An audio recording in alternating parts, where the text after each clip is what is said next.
Të fragilin në veriu në Kosovës, asociacioni mundësit për një konflikt të ri në Ballkan si pasojë ndikimit rus dhe antarësimi i Kosovës në NATO janë disa nga temat për të cilat gjatë minutave në vazhdim do t'i diskutojmë me ish-komandantin e KFOR-it, gjeneralin Erhard Byhler.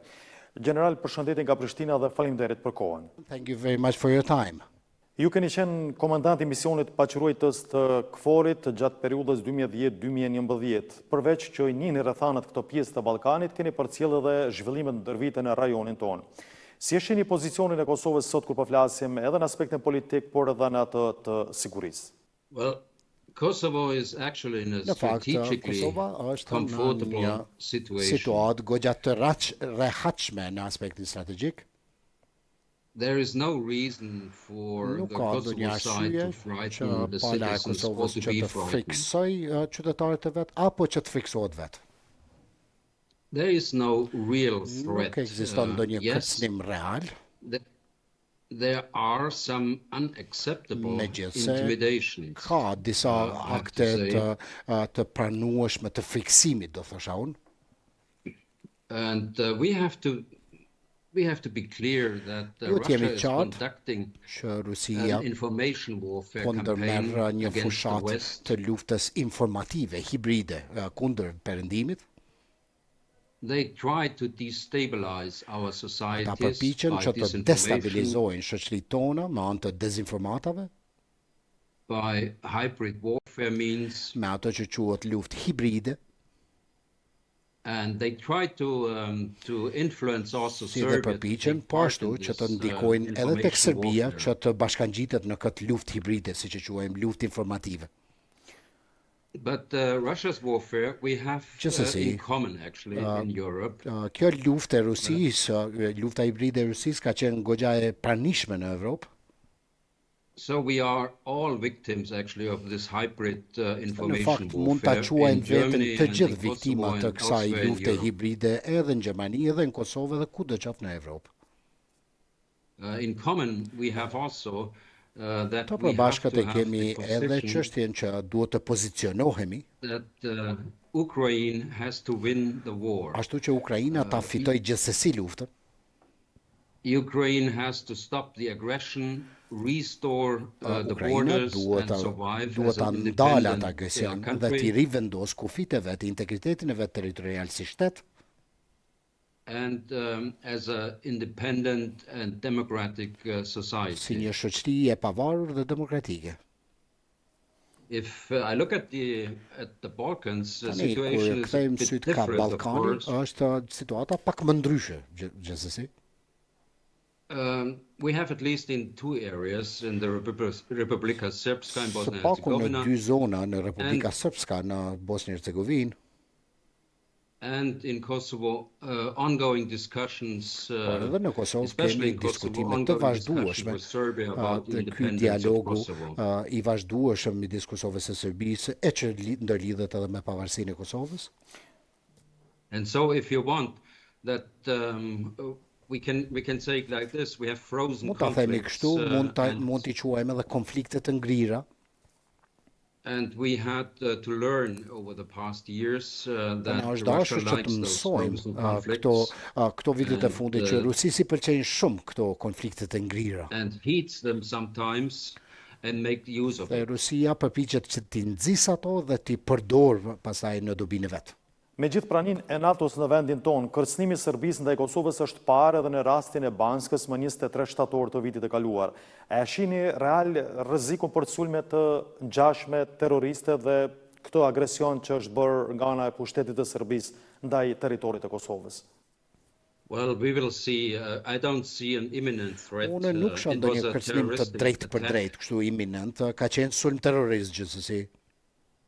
It was a terroristic attack, and if I look at the pictures and the videos of their preparation in Serbia, dhe organizimet që ata I bënin, trajnimet në Serbi që I bënin, I immediately saw the pictures and I recognized even the training area in Serbia where they trained for mu kujtuan edhe vetë pamjet e dije një vendin se ku janë bërë ato ushtrime e trajnime për sulmin në Banjsk.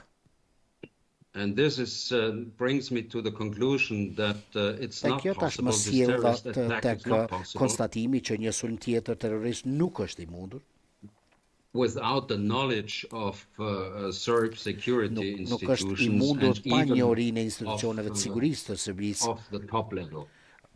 On the other side, apo edhe vetë regjimit në Beograd. Let's see the positive point. The Kosovo police is for the time being so well trained Policia e that they Kosovës është even aq mirë can trajnuar handle e such atje large vendosur që criminal të mund të attacks. ballafaqohen edhe me sulme të tilla të mëdha terroriste apo kriminale. But if I look at the broader picture Por on nëse the shohim atë threat pamjen from e Serbia, gjerë për sa I përket kërcënimit nga ana e Serbisë, I was talking about the comfortable situation where unë po Kosovo flisja is për in. situatën e rehatshme strategjike ku Kosova gjendet aktualisht.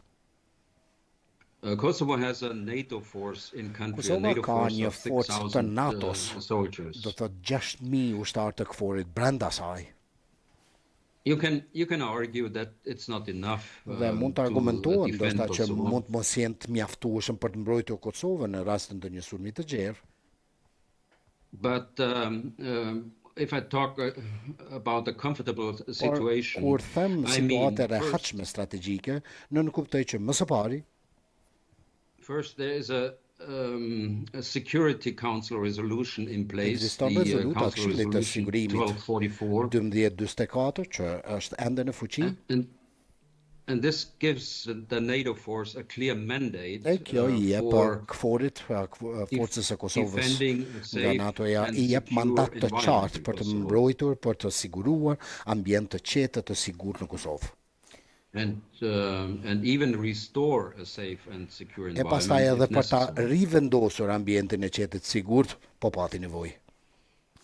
And you can be assured if you have doubts about Mund the të jeni size të of the force, siguruar, edhe po pati dyshime për sa I përket madhësisë apo numrit të trupave, that NATO has, of course, plans to NATO-ja increase the ka force gjithsesi immediately if plane needed. për të rritur praninë e trupave aty kudo që ka nevojë. That have it done in the past years, in the E past kjo decades, është several bërë times. disa herë në vitet ose dekadat e fundit. Do thotë rritja e trupave. And of course, NATO has an air force in Pastaj edhe place duhet të that llogarisim could që edhe support NATO-ja the ka ground edhe forces. forcën ajrore, të cilat mund të vinë në përkrahje apo në mbështetje të forcave toksore gjithmonë nëse ka nevojë. So there is no need to question the KFOR mission. Nuk ka KFOR kurfar will nevojë për ta vënë në make sure pikpyetje that there is a safe and secure vullnetin environment. apo forcën e KFOR-it për sa I përket ofrimit të ambientit të sigurt në paqe. So in short, we have a mandate. Atëherë, there is shkurt, a ekziston një force mandati, with the necessary ekziston një mission forcë me misionin place, e the necessary domosdoshëm capabilities, që është në vend, and kapacitetet the plans e domosdoshme, for si dhe gjitha reinforcement planet if për needed. përforcime gjithmonë sipas nevojës. General, pasi që gjithandej po flitet për një shpërthim të ri botëror, barë parasysh, si që thamë edhe më herët, për pjekjet e Rusisë për shpërndarjet konfliktit nga Ukraina në pjesë tjera të Ballkanit Perëndimor dhe në këtë rast a shinit nevojshme shtimin e forcave të misionit e NATO-s në kuadër të KFOR-it veçmës në veriun e territorit Kosovës? No, I think it's irresponsible. Jo, unë besoj që do të ishte e papërgjithshme për Serbinë që të kërcënoj me sulme të tilla nga Serbia, e gjë që është bërë në muajt e fundit në fakt, kur kanë dërguar forca shumë afër me kufirin dhe pastaj edhe I kanë orientuar, I kanë drejtuar tytat e anëve kah kufiri I Kosovës, por që nuk mund të shoh kështu luftë të hapur ose të përhapur në Kosovë apo në rajon. Dhe askush nuk guxon që të sulmoj forcat e NATO-s në Kosovë. Nuk do ta besoja këtë. General, para disa ditësh, presidenti I Serbisë Vučić tha se po e presin momentin për ta sulmuar Kosovën, deklarat kjo që nxiti reagimet shumëta, jo vetëm Kosovë, por edhe më gjerë. Si shihni këto deklarata dhe a mendoni se vërtet ka vend për shqetësimin Kosovën këtë aspekt? No, well, I've heard it for Jo, e kam dëgjuar këtë gjë për 2 vite më radh tashmë nga ana e Serbisë. Është thjesht e papranueshme. Po e them edhe një herë, është e papranueshme që një shtet evropian ta kërcënojë një shtet tjetër evropian. Nuk ka kurrë arsye, besoj unë, që kjo të niset me të vërtetë. E di që është shumë I zoti me eskalim e deeskalim, por që nuk do të shkon aq larg sa ta sulmonte Kosovën në të vërtetë. Unë besoj që ajo kapaciteti I friksimit të Serbisë në këtë kuptim ekziston. Pra mund të qëndroni të sigurt se forcat e NATO-s atje janë shumë të dukshme.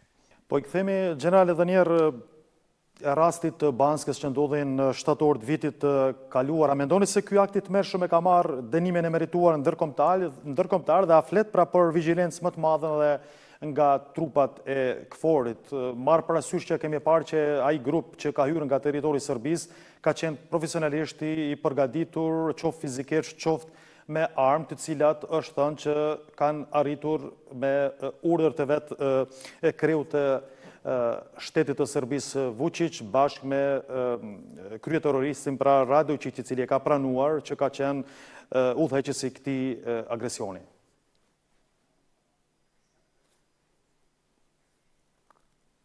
Yeah.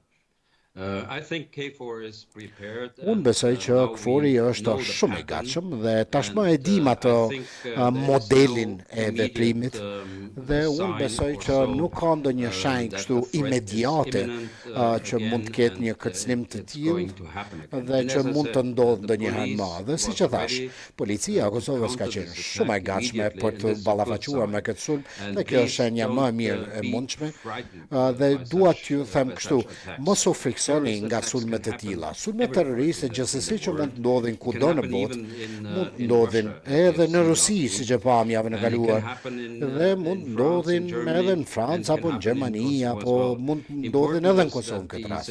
Gjithsesi është me rëndësi të theksohet që forcat e sigurisë në terren janë të afta, janë në gjendje të përgjigjen. Unë kam parë vetë zhvillimin e policisë së Kosovës, si dhe rritjen e kapaciteteve të tyre në vitet e fundit. Dhe unë me të vërtet do të thosha që jam krenar me policinë e Kosovës që ka ballafaquar një sulm të tillë terrorist në aq mënyrë të bukur. General, ju vetë keni qenë pra udhëheqës I misionit të KFOR-it në Kosovë, nëse nuk gabojmë vitin 2010 dhe 2011 dhe pikërisht në atë kohën kur edhe ishin barikatuar rrugët në për veriun e Kosovës dhe më kujtohen disa prej deklaratave të cilat në fakt jau keni përcjell grupeve atje që ose të heqen barikadat ose do të detyrohet ndërhyrja me forcë KFOR-it.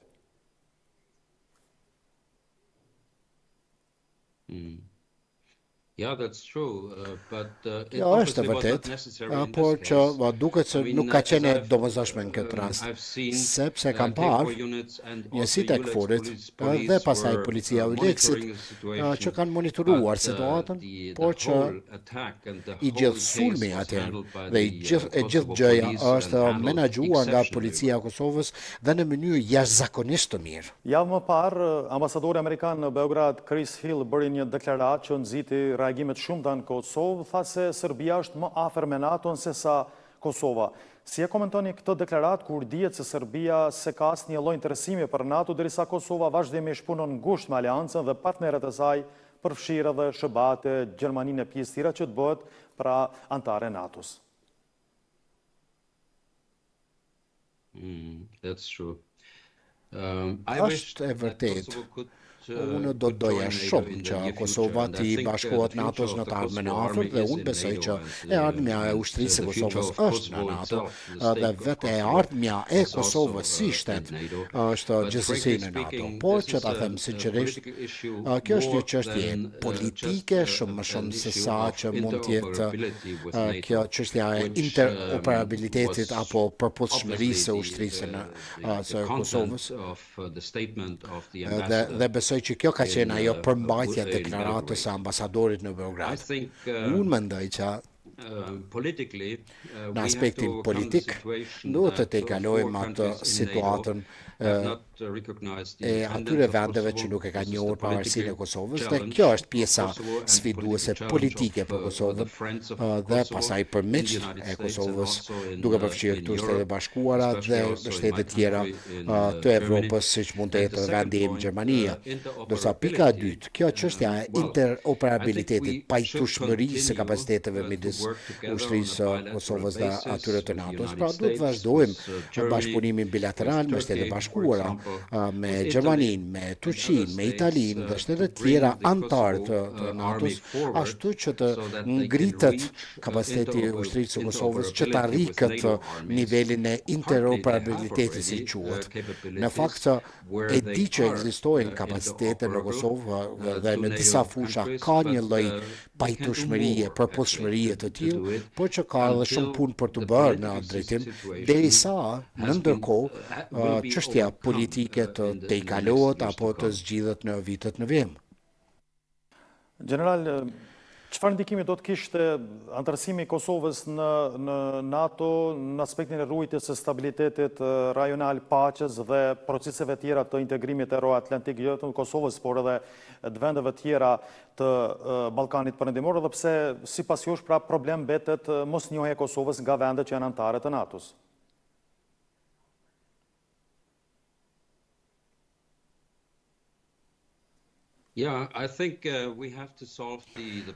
Gjithsesi besoj që çështja politike midis Kosovës dhe Serbisë duhet të zgjidhet më së pari.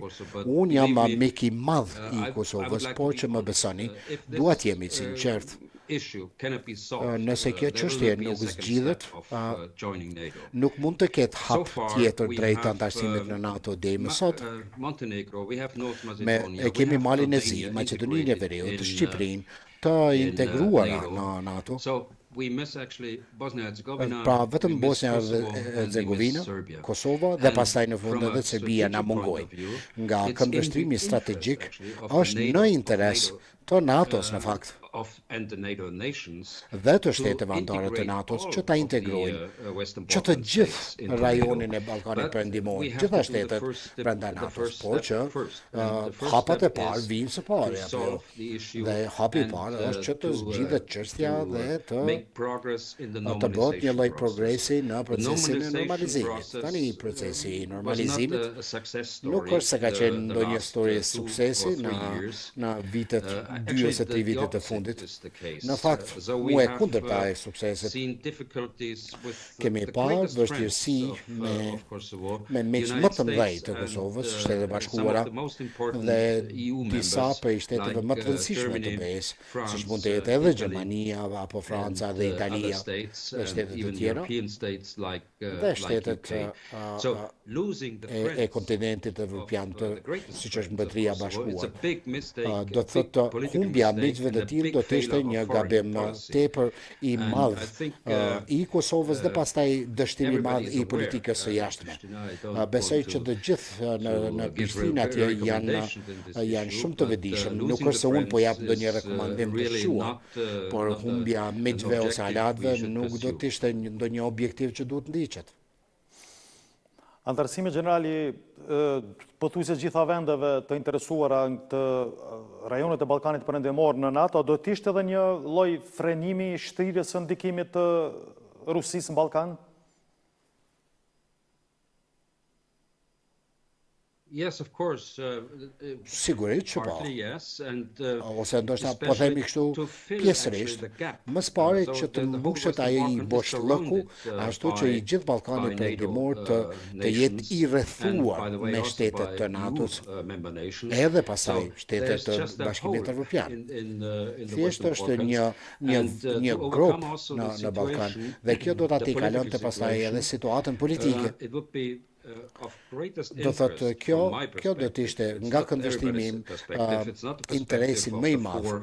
Mos jetë interesi 4 shteteve mosnjojse, po që nga këndvështrimi im, nga ekspertiza për qeveritë e mia, kjo është interes shumë i madh dhe e njëjta gjë vlen edhe për Bashkimin Evropian, besoj unë.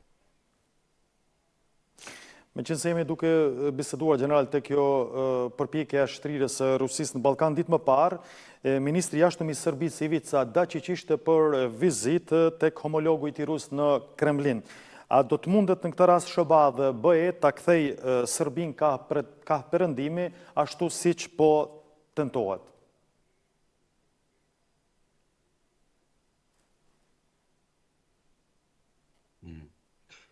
Well, first the visit of Më së pari, vizita e zotit Dačić në Moskë nuk është ministri i parë i jashtëm që ka vizituar Moskën, as nga shtetet antarë të Bashkimit Evropian, ndoshta, e as nga shtetet të NATO-s, pra që kjo ka ndodhur në të kaluarën dhe nuk duhet që ta mbitheksojmë këtë gjë. Sigurisht që kemi këtë politikën dy drejtimshe midis Bashkimit Evropian dhe pastaj ndikimit rus. Ndoshta kjo është ai stimuli pse e shtyn të shkojë në Moskë. Ne kur flasim për synimin e Bashkimit Evropian, NATO-s, Bashkisë Ndërkombëtare, për ta tërhequr Serbinë drejt perëndimit, unë do ta parafrazoja kështu. Është më shumë si ofertë, ekziston oferta për t'ju bashkangjitur, do thotë Bashkimi Evropian, NATO-s e kështu me radhë.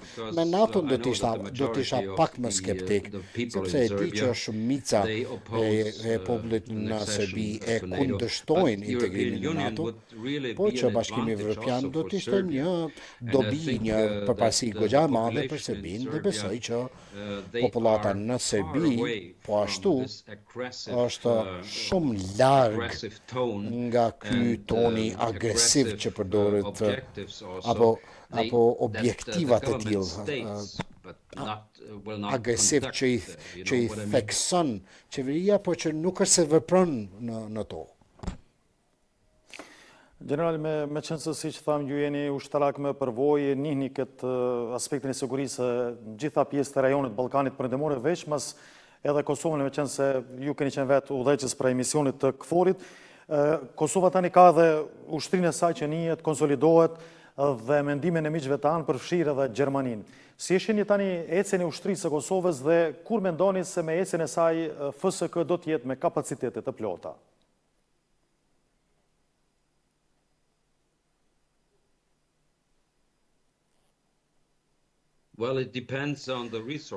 Gjithsesi që varet nga resurset që shteti i Kosovës mund t'ja ndajë, mund t'i përballojë, kjo është pika e parë, dhe pastaj është çështje kohe. Nuk mund të flas publikisht për sa i përket rrugtimit ose orientimit të ushtrisë. Ju mund ta dini më mirë se sa unë, po që gjithsesi që do të marrë kohë, do të marrë ca vite së paku, po që forca e sigurisë së Kosovës do të jetë gati, do të jetë e gatshme. Do të thotë një forcë e përshtatur enkas për nevojat e një republike të vogël siç është Republika e Kosovës. Gjithsesi, dhe e di që generalet e forcës së sigurisë së Kosovës, pra ushtrisë së Kosovës, i njoh dhe ka pasur shumë takime me ta dhe shumë përvoja me trupat në teren që ushtrojnë dhe trajnojnë dhe kam besimin e plot që kjo do të ndodhë në pak vite të ardhshme. General, për fund të kësaj bisede me që folëm edhe për aspektin e sigurisë, po më intereson edhe një mendim juaj në aspektin politik, me gjithë këto zhvillime dhe këto situatë fragjile në veri, A është e mundshme vazhdimi i dialogut në Bruksel? Fakt është paralajmëruar se ky kontest i Kosovës e Serbisë këtë vit mund të marrë epilogun përfundimtar nëse kemi një presion më të madh të faktorit ndërkombëtar ndaj Serbisë për zbatim të marrëveshjeve. A prisni ju personalisht zgjidhje përfundimtare gjatë vitit 2024 në mënyrë që të përmbyllet ky kapitull i këtyre problemeve me Serbinë? Well, I will be honest as well. Edhe këtu duat jem shumë i sinqert, i drejt për drejt. Besoj që nuk do të arrijë të përmbyllet në vitin 2024, edhe pse mund të ketë trysni në të dyja palët, duhet të ketë shumë më shumë trysni në aspektin negociator të Bashkimit Evropian. Ky është mendimi im personal. Në fakt, në këtë rast kemi 3 palë, pra që duhet i trajtojnë. Si dhe besoj që duhet ketë, duhet bëhet shumë më shumë se sa që është bërë në të kaluarën. Atëherë, përsa i përket palëve në negocim, që të 3 palët duhet të arrijë të kenë njerëzit më të mirë të mundshëm në kuptimin e edukimit, profesionalizmit, teorive, përvojës, apo çdo gjë tjetër. Nëse kjo nuk sigurohet, atëherë gjithsesi që duhet ketë ndryshime para se të vim tek suksesi përfundimtar. Unë besoj që kjo do të ndodhë shumë shpejt, ndërrimi pra, sepse nga këndvështrimi im, në një pikë kishim arritur shumë afër zgjidhjes, por njëra palë nuk ishte konstruktive në një moment, së paku në përmendimin e lehtësuesve evropian, që të mos harrojmë edhe mediat ose efektet mediale të gjithë kësaj gjëje në Evropë, dhe pastaj efektet në shoqëritë e shteteve mosnjose. Që t'jemi sinqert, në Evropë, në botën mediale, në vendet ku jetoj unë, në Gjermaninë dhe në vendet tjera, nuk është se ka ndonjë kuptim të qartë që mund të ketë tensione për tabelat e veturave, pastaj dokumenteve, pastaj valutës e kështu me radhë. Dhe këtë e kam bërë si pyetje për disa vite më radh tashmë. E kam vënë në pikë pyetje qasjen e moderatorëve evropian që të fillohet me çështje që janë këtë në fund të asaj shkallës së problemeve. Jo, duhet të fillojmë që nga maja. Është në interesin ton që të vinë në një situatë ku procesi i pajtimit të jetë në kryes. Tani, shikojeni vendin tim, pikë së pari, Gjermaninë. Dhe çfarë ka bërë kancelari Adenauer në vitet e 50-ta në atë kohë, bashkë me presidentin francez në atë kohë. Çfarë kanë bërë atë? E kanë filluar këtë proces mu në maj të gjithë sistemit. Dhe pastaj aty poshtë ka qenë shumë e lehtë që të arrijnë marrëveshje teknike me Francën dhe me gjitha shtetet tjera të Evropës të atë. Pra, një përgjigje e hapur, ndoshta jo shumë pesimist, sepse shoh progres, por që nuk besoj që deri në 2025 mund të përfundoj.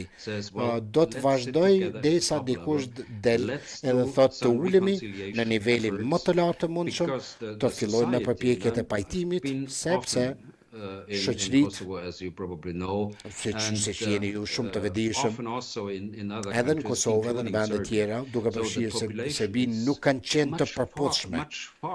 Do thotë popullata si e tillë është shumë larg nga ajo retorika agresive apo qëndrimet agresive të qeverisë së Serbisë. Edhe nga ana e qeverisë së Kosovës. Nuk ka nevojë për kërcënime, lufta e gjëra të tilla për çdo ditë. Të koncentrohemi në atë që Kosova ka bërë apo ka ndjekur si objektiv në 2 dekada e gjysmë tashmë, së paku prej datës pavarësisë që ka qenë në 2008. Kosova është zhvilluar në një mënyrë të befasueshme. Dhe kjo është historia e suksesit. Dhe duhet ta vazhdojmë këtë histori e suksesi me qëllimin pra që që edhe në nivel qeverish të fillojmë ta ndjejmë këtë gjë, që duhet ta fillojmë pajtimin dhe të kemi paqen ta krijojmë së bashku. Siç e thash, populli, njerëzit e thjeshtë janë shumë larg nga qeveritë në këtë rast. Dhe pika e dytë në këtë drejtim, dhe për këtë do të bengosesha unë. Njerëzit e moshuar, si që jam unë, 60-70 vjeçar, janë shumë më larg nga të rinjtë që as nuk e kanë përjetuar mizorinë e forcave serbe. Ndoshta as reagimin ose përgjigjen e disa kriminalëve që mund të qenë shqipfolës pas luftës të 99 ose 2000. Pra, nëse nuk arrihet zgjidhja në afat të shkurtër, këta të rinj do të rriten me atë ndjenjen e kërcënimit të vazhdueshëm. Se nuk e di se si ta parafrazoj.